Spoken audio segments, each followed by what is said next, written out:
A pandemia da Covid-19 continua no foco das preocupações de toda a classe médica e da população do país em geral. De acordo com os últimos dados, o Brasil registra até o momento quase 290 mil mortes pela doença e com 11 milhões e 780 mil casos registrados. A esperança na luta contra a doença vem das diversas vacinas que, mesmo a passos lentos, têm sido distribuídas nos diversos estados do país. Outro fator também importante nesse contexto é a testagem, que segundo o diretor-geral da Organização Mundial de Saúde, Tedros Adhanom, é uma forma de conter a propagação do vírus. Segundo um levantamento da Associação Brasileira de Medicina Diagnóstica, a Abramed, os laboratórios associados à entidade realizaram mais de 10 milhões de testes para a detecção da Covid-19 em 2020, número que representa aproximadamente 43% de todos os exames para esse fim feitos no país. Desses, 4 milhões e meio foram exames RT-PCR, que é fundamental para a detecção da infecção pelo novo coronavírus aí, na fase ativa da doença, e 5 milhões e 700 mil de testes sorológicos. E para falar sobre testagem, sobre vacinas, situação da pandemia no país, conversamos hoje com o médico imunologista e patologista clínico, Dr. Tadeu Sobreira. Bom dia, doutor Tadeu. Bom dia, Alan. Tudo bem com você? Bom dia, ouvintes do Alan. Como estamos hoje no prêmio sábado aqui em Fortaleza. Agradeço, doutor, sua participação conosco aqui no programa Saúde do Povo. Lembrando que nossos ouvintes participam do programa de hoje. Manda sua mensagem, a gente vai ter muitas mensagens aqui, muitas dúvidas, viu, doutor? O pessoal está com muitas dúvidas sobre a questão das testagens, sobre vacinação também, o pessoal tem muitas dúvidas. E o pessoal vai mandar aqui a mensagem pelo Facebook, você manda para a gente na nossa live Facebook, Rádio Povo CBN e também o Povo Online, para a gente bater esse papo legal, interessante aqui com o doutor Tadeu. Bom, doutor, primeiro eu queria perguntar para o senhor, a gente disse aqui que o diretor-geral da OMS, o Tedros Adhanom, recomendou, ainda no ano passado, aos países o aumento dos programas de testagem, como uma forma aí de conter a propagação do vírus. Então, doutor, qual é a importância de se testar? Qual a importância de se ter um programa de testagem até em massa? Como é que o senhor vê essa questão da testagem, nesse caso da pandemia? Basicamente, a testagem consegue identificar o número de pessoas com Covid infectada e, a partir daí, como manter essas pessoas em quarentena ou tratamento se necessário e diminuir a possibilidade de contágio para outras pessoas. Isso é o ponto fundamental da testagem, certo? Obviamente, a testagem tem que ser feita na hora certa para as pessoas certas. Por quê? O que acontece? Se você faz um teste na pessoa no primeiro dia da infecção, esse teste pode dar um falso negativo. E a pessoa, então, fica achando que está sem doença e pode estar transmitindo. Então, todo o teste tem que ser feito sob indicação do médico para saber a data melhor para que o teste seja feito. Ok, Alan? Isso aqui fica bem claro para as pessoas, porque quem te vê, na verdade, a pessoa começa o dia um pouco, eu acho que eu estou com Covid agora, vou já testar. Infelizmente, não é a melhor prática. Então, quer dizer, doutor, que a gente precisaria esperar aí quanto tempo? Alguns dias? Qual é o momento ideal para... Vamos testar para saber realmente o que está acontecendo? O pico máximo da carga viral do nariz, por assim dizer, por volta do 5º dia, 6º dia. Agora, isso vai depender muito da clínica do paciente. Se o paciente começa já o dia com muitos sintomáticos, certo? Então, ele já tem bastante vírus, vai testar. Agora, se a pessoa amanhece o dia com um pouco de moleza no corpo, alguma tosse, tudinho, espera até o 3º dia, porque você pode ter só uma gripe também, ou você pode estar com Covid, e um Covid é pouco sintomático ou mesmo assintomático. Então, se você testa e é um falso negativo, certo? Não, eu estou tranquilo, é só uma gripezinha, e infelizmente não é, você pode estar transmitindo, sabe, de boa fé, tá certo? Então, sempre tem que ser pensado, assim, do ponto de vista médico, qual é a melhor data para testar. O RT-PCR é o padrão ouro do exame. Isso não significa dizer que não tem falso resultado. Tem sim. Por exemplo, que eu falei agora, o falso negativo, não pelo teste, mas pela data de escolha do teste. Ok? Exatamente, falar sobre, principalmente, como você falou, é o padrão ouro para se detectar, o RT-PCR. Ele é realmente o teste mais eficaz? Na verdade, como é que ele funciona? Na verdade, o que ele diagnostica de fato no corpo da pessoa, doutor? Você tem 2 caminhos para diagnosticar a doença Covid-19 ou qualquer outra virose, certo? Você detecta o RNA viral, que seria, por exemplo, o gene do vírus, tá certo? Esse seria uma linguagem mais simples, certo? No caso, o RNA do vírus de RNA, ou você detecta a proteína da superfície do vírus, que são os antígenos, certo? Obviamente, que quando você detecta o RNA, você tem um teste extremamente específico, porque aquele é o RNA do vírus. Quando você detecta antígeno, certo? A sensibilidade é menor e você pode ter vírus parecidos que têm o mesmo antígeno e têm uma reação cruzada. Então, por isso, e você RNA não, RNA é aquele ou aquele. É como se fosse, por exemplo, grosseiramente, um teste de paternidade. Então, eu tenho um teste de paternidade que aquele vírus é o Covid-19. Então, ele é extremamente específico e bastante sensível. Por quê? Porque o teste, você amplifica o RNA. Então, você consegue pegar mais. O antígeno você não amplifica. Ele está ali, você pegou e pronto. Então, se tem uma menor sensibilidade. Não significa dizer que o teste de antígeno é ruim. Não, o teste de antígeno é excelente também. Só que tem, sabe, essas desvantagens. Mas tem que lembrar, eu vou falar um pouco do técnico, me perdoe, mas tentar o mais simples possível. Durante uma epidemia, certo? O teste, qualquer teste de média qualidade tem um alto valor preditivo. Porque você tem um conjunto de dados epidemiológicos e clínicos que facilmente você consegue, com um teste razoável, ter importância. Naqueles casos que o paciente tem realmente uma sintomatologia muito forte, tá certo? Ok? Pois não, doutor. Okay. Então quer dizer que a gente tem variados tipos de testes, né? Muitas pessoas falam sobre testes que são realizados, né, de forma rápida, né, que saem ali em minutos, tem os testes que só saem no outro dia. Há essa diferença, doutor, em relação ao tempo de resposta, né, em relação ao teste que é feito? Há um que é mais rápido, um que é mais lento de detectar? Como é que funciona isso? Então, vamos lá. Ok. O RT-PCR é o teste padrão ouro, ok?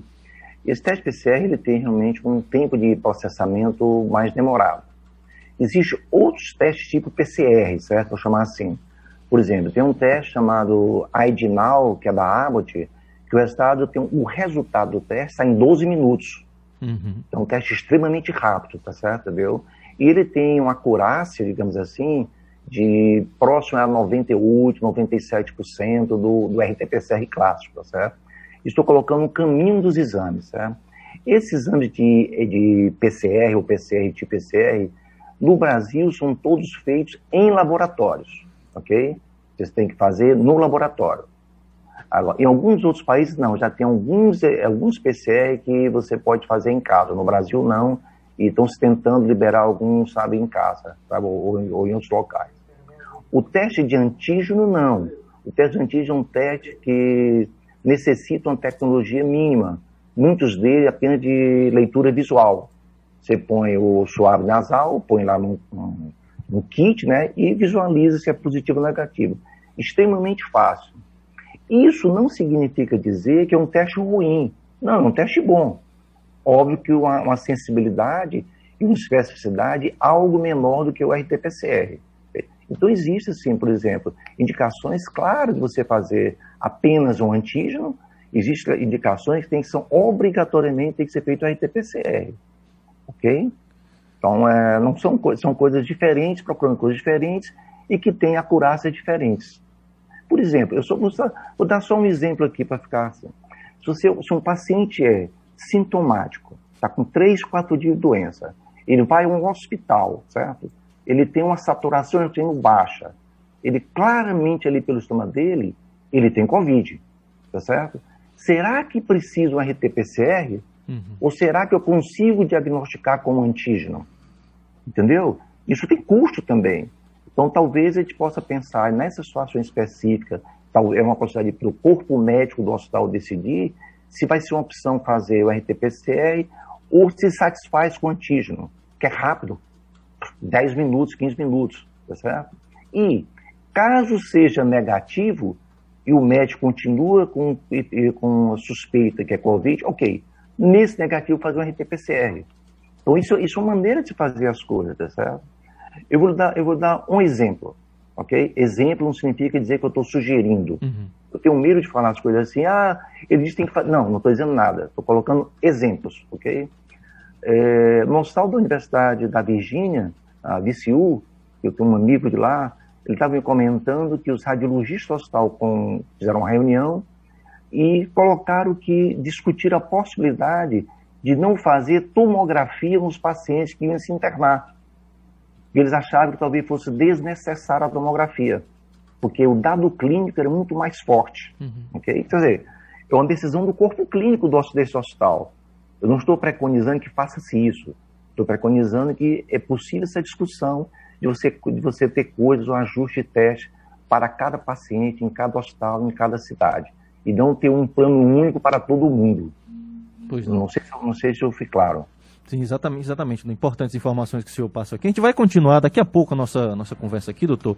Peço que todo mundo aqui, né, você que tem dúvidas sobre testagens, né, questão das vacinas também, a gente vai falar daqui a pouco também sobre vacinas. Mande sua pergunta, estamos aqui em lives, né, 2 lives no Rádio Povo CBN e também um Povo Online para a gente comentar, perguntar aqui também, tirar as dúvidas com o doutor Tadeu aqui. A gente volta daqui a pouquinho com Saúde do Povo.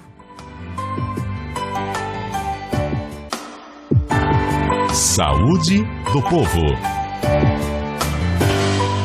Voltando hoje, agora com o Saúde do Povo, agora são 11 horas e 20 minutos, estamos conversando com o médico, imunologista, patologista clínico Tadeu Sobreira, falando sobre testagem, sobre vacina, situação da Covid-19, da pandemia.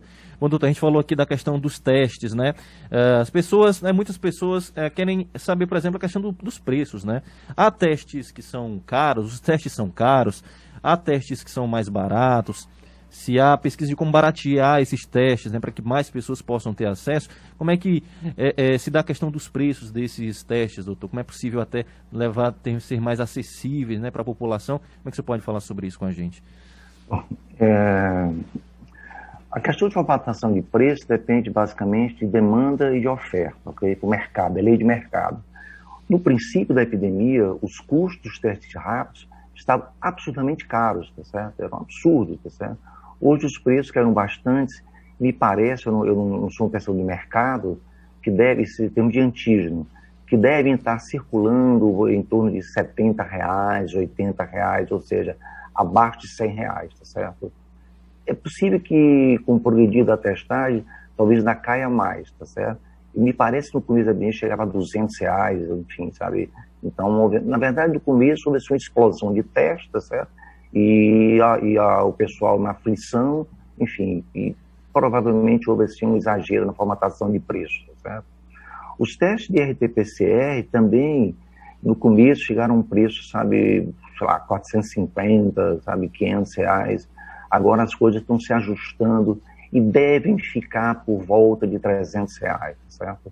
Ele realmente tem um custo bem mais alto, porque tem uma tecnologia envolvida de equipamento, investimento, e os reagentes são bem mais caros.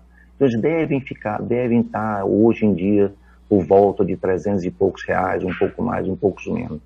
Ainda é preciso baixar mais o valor? Provavelmente sim, sabe, dependendo dos insumos.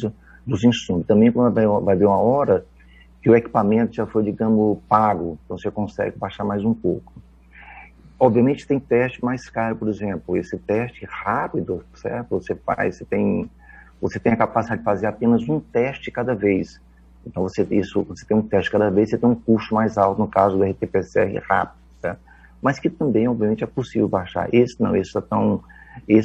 deve estar ficando por volta de uns R$400. Realmente eu não sou... Eu tenho um laboratório, obviamente, sabe? Mas, enfim, não é espaço aqui para divulgar, e jamais será espaço para divulgar preço da própria, tá certo? Mas devem estar ficando por volta de R$400, tá certo? Geralmente, enfim, não tenho conhecimento exato de 4 laboratórios tem seu preço, não. Okay? Pois não. Doutor, a gente falou no começo sobre as questões, vamos dizer assim, de política de saúde, né? Falando sobre, né, o secretário-geral da OMS falou sobre a importância dos testes, né?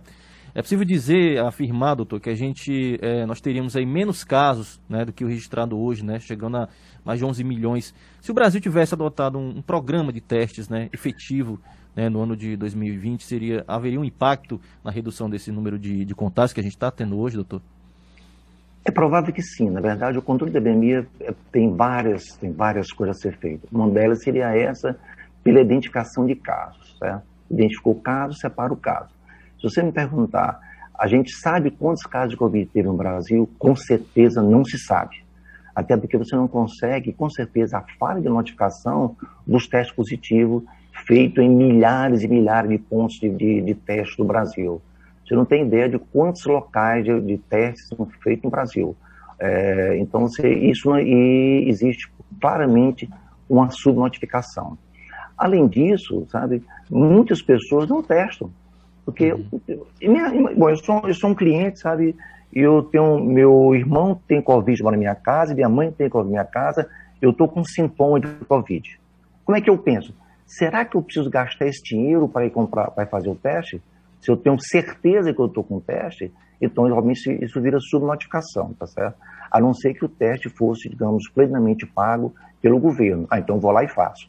Então ele é realmente um plano digamos, de maior notificação.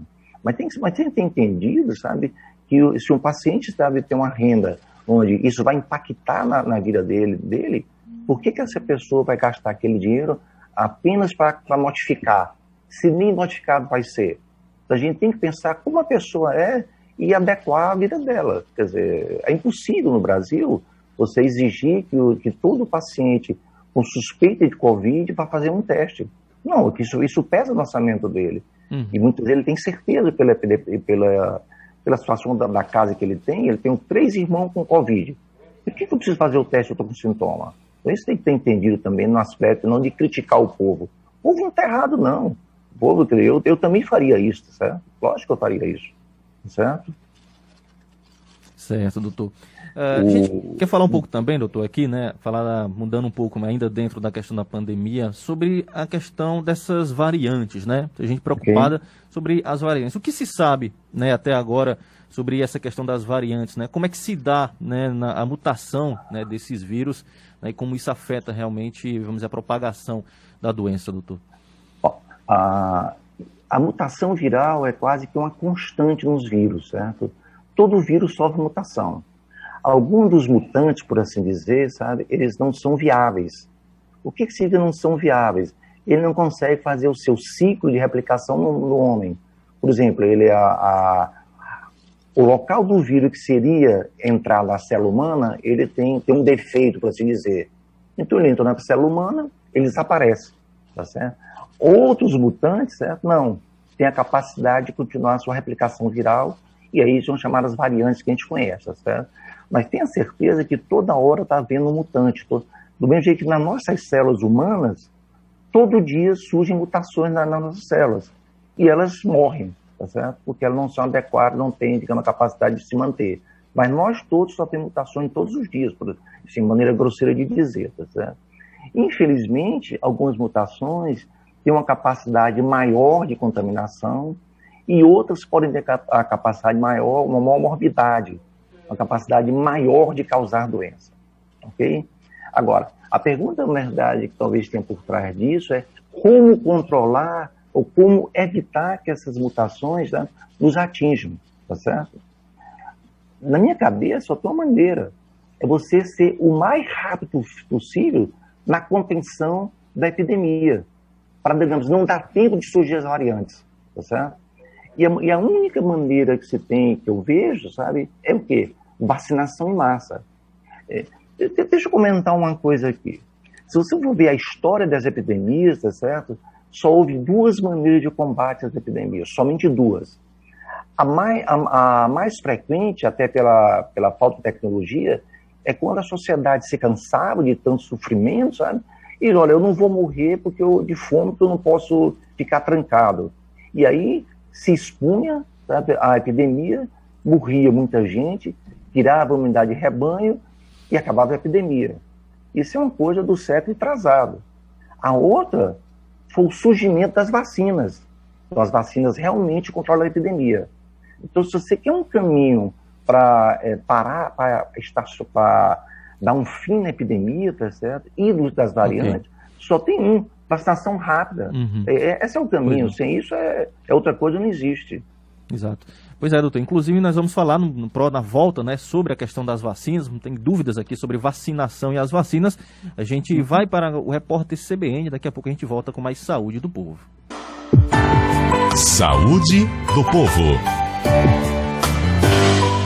Muito bem, estamos voltando com o Saúde do Povo, hoje entrevistando o médico imunologista e patologista clínico Tadeu Sobreira. Está conosco aqui tirando dúvidas dos nossos ouvintes. Quero mandar aqui abraço ao pessoal que está mandando um bom dia aqui. Osani Neide da Silva, Simone Machado, também Richard Gomes aqui com a gente, Leonardo Almeida. A gente tem um comentário aqui, né, do Barroso, locutor Barroso, né, fala que as igrejas, né, estão lotadas, muita gente sem máscara, né, sem cumprir os protocolos aí, falando que igreja não é serviço essencial. Quero agradecer a participação dele aqui. O Luiz Alberto também, falando de Guaraciaba do Norte. Obrigado, Luiz Alberto.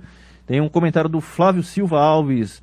Bom dia, Alan, né, cidade mais rica do Brasil, falando aí de São Paulo, né, ele fala de São Paulo, chora com a falta de leitos, né, bate recorde em 24 horas, 620 óbitos por Covid-19, né, faltou sinceridade dos nossos governantes, brincaram com a ciência, abandonaram a população. Mando um abraço, agradeço aqui ao Flávio Silva Alves. Você mande também seu comentário, sua dúvida, sua pergunta aqui pra gente. Bom, doutor Tadeu, a gente vai falar sobre vacinas, né? Grande parte aqui das dúvidas dos ouvintes que chegam aqui é sobre vacina. A Renata Soares, ela que é lá do Parque Iracema, né? Traz duas perguntas aqui. Primeiro, fazer uma, em seguida faço a próxima. Ela pergunta, quem tomou a primeira dose de AstraZeneca pode tomar a segunda dose de Coronavac, por exemplo? É possível esse tipo de combinação, doutor? Bom, existe um trabalho sendo feito na Inglaterra de testar usar duas vacinas depois, a vacinação com a droga, com um modelo, e depois com outra. Esse trabalho não está encerrado, tá certo? Agora, o protocolo correto para ela é começar com a AstraZeneca e terminar com a AstraZeneca, ok? Agora, não significa dizer, se eu tomar outra não vai funcionar. Isso não existe nenhum trabalho provando que não funcione ou que funcione. Mas existe um trabalho sendo feito na Inglaterra sobre isso, tá certo? Então, minha sugestão, feche o protocolo da vacina que você começou, porque isso você tem já um resultado em trabalhos publicados, ok? Outra dúvida também que ela traz aqui pra gente é sobre casos, né? Acho que a vacina de Oxford, né? Causa trombose, né? Casos de trombose em quem tomou a vacina. Mais de 20 países, inclusive, suspenderam, né, a aplicação. Como é que, senhor, é possível que haja esse tipo de efeito? Como é que a ciência vê essa questão, doutor? Isso foi discutido realmente, surgiram alguns casos, sabe, desse fenômeno tromboembólico com o uso da vacina, mas recentemente, na verdade, há 2 dias atrás, eu li um documento, certo, mostrando que não foi comprovado esse risco, sabe, da vacina, tá certo? Então voltou a ser liberado e passo a passo, os países estão voltando a usar a vacina AstraZeneca, certo? Então, qualquer vacina, qualquer droga injetada, tem um risco, sabe, de acontecer algum fenômeno. Então, surgiram alguns casos no mundo, estudou-se e me parece que não ficou comprovado, então voltou-se a se usar a vacina AstraZeneca, ok? Do mesmo jeito que quando começou-se a vacinar com a vacina da Pfizer nos Estados Unidos, houve alguns casos de anafilaxia, mas depois passou-se que eram casos raros, e o benefício de uma vacinação era muito alto, que raríssimos casos de acontecer algum fenômeno anafilático, ok? Pois não, doutor. A gente tem pergunta aqui também do Adeilton, ele fala lá do Maracanaú, né, do Gereissati, está perguntando aqui quem está com Covid pode ser vacinado. E se a pessoa que já teve também tem que tomar a vacina? Agradece. Okay. Quem está com Covid, certo, tomar a vacinação não é conveniente, por quê? A doença Covid tem 2 estágios. O primeiro estágio é um estágio de intensa replicação viral, onde você precisa ter uma resposta imune grande, uma resposta inflamatória grande. O segundo estágio é o inverso, tá certo? Você tem a doença por excesso de um processo inflamatório. Se você, durante um processo inflamatório, você recebe um outro estímulo vacinal, você pode ampliar esse fenômeno inflamatório e você vai levar um dano maior. Não sei se eu me fiz entender. Eu vou tentar ser um pouco mais simples, tá? A decisão de quem vai ter uma doença grave ou não é muito dependente do controle da resposta inflamatória ou da resposta imunológica. Ou seja, no início da doença, eu preciso de uma resposta imune grande para poder combater o vírus. Se isso não for suficiente, pode haver um descontrole da resposta imune e inflamatória. Então você adoece pela doença inflamatória. Ou seja, enfim, sem qualquer maldade. Você adoece por excesso de zelo da resposta imune. Se nessa hora você dá um outro estímulo vacinal, você pode ter uma ampliação do resposta inflamatória e ter uma doença mais grave. Mas isso é teoria. Na prática, a gente não sabe nem vai testar nunca isso. Com relação se você já teve a doença e deve vacinar, sim. Se você já teve a doença, você vai dar, digamos, o que chama de um booster, um reforço. E esse reforço vacinal pode aumentar a chamada memória imunológica e você pode até ser uma pessoa, digamos, com uma resposta imune maior, caso você entre em contato com o vírus. Então, quem teve Covid deve ser vacinado sim e não tem o menor risco quem teve. Quem está, eu teria bastante cuidado em vacinar. Pois não, doutor. A gente tem pergunta também aqui da Roberta, da Messejana, né? Se já se tem alguma explicação, né, para que pessoas, mesmo expostas ao vírus, testem negativo, né, caso de pessoas que cuidam de pacientes positivos, né, em casa, enfim, acabam dando negativo. O que explicaria, doutor, essa situação? Bom, a resposta imune, você tem 3 segmentos básicos, chamada resposta imune inata, tá certo? Essa resposta imune inata é promovida por células, digamos, mais grosseiras, que não têm especificidade. São os macrófagos, neutrófilos, os chamados assim, complemento, que geram um processo inflamatório e que matam o vírus. Essa é a resposta inata. E tem uma resposta mais, digamos, trabalhada, que é a resposta imunológica propriamente dito, mediada por linfócitos, anticorpos, etc. e tal. Algumas pessoas têm uma resposta inata extremamente eficiente. Isso é tudo a hipótese, tá certo? Ok? Porque é difícil, você não tem trabalho científico investigando essa coisa. Se você tem uma resposta inata muito forte, é possível que você tenha uma carga viral, receba o vírus e teus macrófagos, neutrófilos, matem o vírus, você não tem a doença. Isso, hipoteticamente, é possível. E explicaria, inclusive, você está me perguntando, isso existe N casos, que todo mundo conhece, pessoas que entram em contato e não adoecem. Do mesmo jeito que tem com outras doenças, tá certo? Tem pessoas com outras doenças que tratam o paciente, como diziam, com tuberculose e não tem tuberculose. Isso é por conta de resposta imune inata. Só que o que existe na prática é que você só tem conhecimento científico em cima de imunidade moral, em cima de anticorpo. Imunidade inata, pouco se conhece em termos de testar essas hipóteses. É extremamente complicado e falta realmente tecnologia para isso. Então, assim, resumindo, deve ser por resposta imune inata. Inclusive, essa é uma informação, né, que repercutiu bastante essa semana, né, doutor, sobre um rapaz chamado John Hollis, um americano, que teria aí super anticorpos, né, contra a Covid-19. Inclusive, investigadores da Universidade George Mason acreditam que os anticorpos são uma mina de ouro e vão ajudar, inclusive, a produzir vacinas mais eficazes. É possível, a partir de um caso como esse, estudar novos tipos de vacina, doutor? Esse cara, na verdade, é um fenômeno raro, né? Essa pessoa tem chamado super anticorpos, tá certo? Se você vai, a partir disso, produzir anticorpos altamente eficientes, sim, é possível. A ciência está aí para isso, tá certo? Mas deve ser lembrado também, uma questão que eu gosto de colocar, que quando você vacina, você não apenas produz anticorpo, você principalmente produz estimulação de linfócitos. Você produz a chamada memória imunológica, tá certo? Por que eu quero dizer isso? Você tem imunidade inata, celular e humoral. A vacina estimula os dois, pelo menos, celular e humoral, anticorpo e uma outra que ninguém mede, ok? Por que eu estou falando isso? Muitas pessoas me perguntam, Tadeu, eu me vacinei, mas eu não formei anticorpo. Será que eu estou sem imunidade? Não. Eu não posso afirmar que você não tem. Eu posso afirmar que você não tem anticorpo detectável. Mas talvez você tenha imunidade celular eficiente e talvez você tenha linfócito B que, sob um estímulo, forma anticorpo, você esteja tranquilo. Então a gente não pode afirmar essas coisas, não. Tá certo? Esse caso raro, obviamente, não todo caso raro, vai ter que ser estudado e a ciência vai ver se é possível, a partir disso, encontrar novas formas vacinais. Então é possível, a resposta seria essa. Pois não, doutor. A gente vai agora fazer o nosso último intervalo do programa de hoje. Daqui a pouco a gente volta tirando mais dúvidas aqui sobre a questão das vacinas, da Covid-19, com o médico imunologista, patologista clínico Tadeu Sobreira. Saúde do povo. 11 horas e 49 minutos, voltamos com o último bloco aqui do Saúde do Povo de hoje, entrevistando o médico imunologista e patologista clínico, doutor Tadeu Sobreira.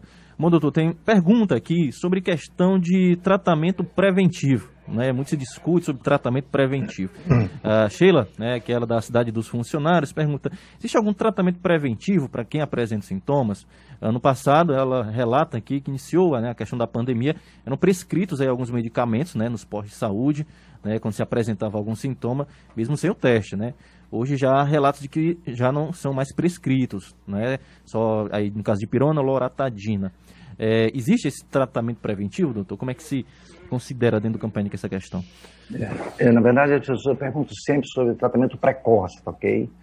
Bom, o que deve ser, na verdade, é tratamento preciso, na hora precisa. Eu vou exemplificar. O uso de corticoide é importante no tratamento do Covid? Sim. Quando? Quando necessário. Voltando à primeira questão. Durante o processo intenso de replicação viral, você não pode dar corticoide. Se você tem um processo inflamatório na segunda etapa, você precisa dar corticoide. Então, a decisão de iniciar um tratamento tem que sempre ser feito a partir da base clínica do paciente, pelo médico, tá certo? Agora, tratamento preventivo, o que tem que ser feito? O que tem que ser visto na prática? Foi feito algumas evidências de deficiência de vitamina D. Então, como as pessoas estão preconizando o uso de vitamina D, faz sentido sim, certo? Se você tem já que houve essa associação, me parece na Itália, sabe, sobre deficiência de vitamina D, tá certo? Agora, tratamento precoce, assim, você vai usar tal droga que vai prevenir, eu não conheço, tá certo? Exceto esse exemplo, por exemplo, outras coisas por acaso você tem. Você tem alguma deficiência, você repõe com qualquer outra doença, ok? Porque ela, inclusive, ela pergunta depois, né, se muitos indicam um plano mensal com ivermectina, como você falou, tratamento precoce, né, não é preventivo, precoce, né, se funcionaria, né? Bom, existe um debate muito grande, sabe, entre a ivermectina, certo? Principalmente aqui no Brasil, tá certo? Existem defensores, sabe, ferrenhos da ivermectina e outras pessoas que não, sabe, que não seguem essa medicação de ivermectina. Eu na prática, sabe, há muito tempo que não faço consultório médico, certo? Mas a minha opinião, baseada em quem tem lido, certo? Eu não preconizo o uso preventivo com essa substância. Mas, óbvio, eu não sou a melhor pessoa para conduzir isso, porque no dia a dia da medicina eu não estou fazendo consultório, tá certo? As evidências, sabe, dos trabalhos, tá, não tem se mostrado isso como eficaz. Mas, mais uma vez, sabe, é o dia a dia da pessoa que vai definir, do médico somente, que vai definir. Eu tenho assim, por trás disso, um medo, né? Por que eu tenho medo? Porque qualquer substância que tenha uso, sabe, digamos, vou chamar vulgarizado, desculpa a palavra, sabe?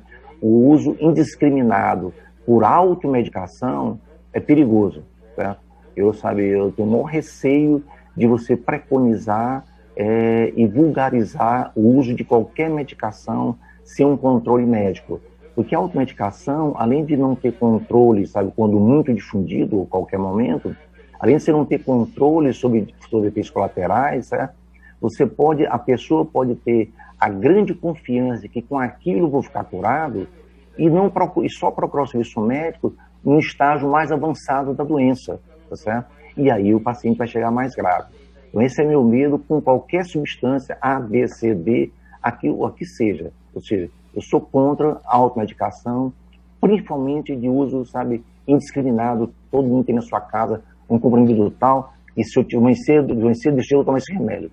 Isso eu condeno claramente. Pois é, inclusive tem um comentário, Luiz André comentando aqui, né, que foi a farmácia, as pessoas têm comentado, né, que os hospitais, né, tem gente morrendo nos hospitais por falta de um tratamento, aí como se falou, precoce, né, da doença. Então é uma discussão que realmente tem trazido questionamentos aí para as pessoas, né, a gente falou sobre isso aqui. O Flávio Silva Alves, doutor, ele pergunta, queria saber do doutor qual a explicação, né, que a pessoa toma uma vacina e pega Covid. Qual a explicação, doutor? A explicação é simples, tá? Primeiro, as vacinas não são 100% eficazes, ok? Então você toma vacina, isso não é garantia de 100% de eficácia. Segundo, você toma vacina, mas a resposta vacinal ocorre algum tempo depois, não ocorre no dia seguinte. Você depende da vacina, esse efeito vacinal ocorre após 14 ou 21 dias ou mais, se você tem. Então, vacina hoje e se contamina amanhã, você vai adoecer, não está funcionando, tá certo? Além da eficácia que ele diz. E, por outro lado, é possível, certo, que se a pessoa não lembra disso, ela toma vacina, eu estou vacinado, estou tranquilo, posso me expor. Não é bem assim, tá certo?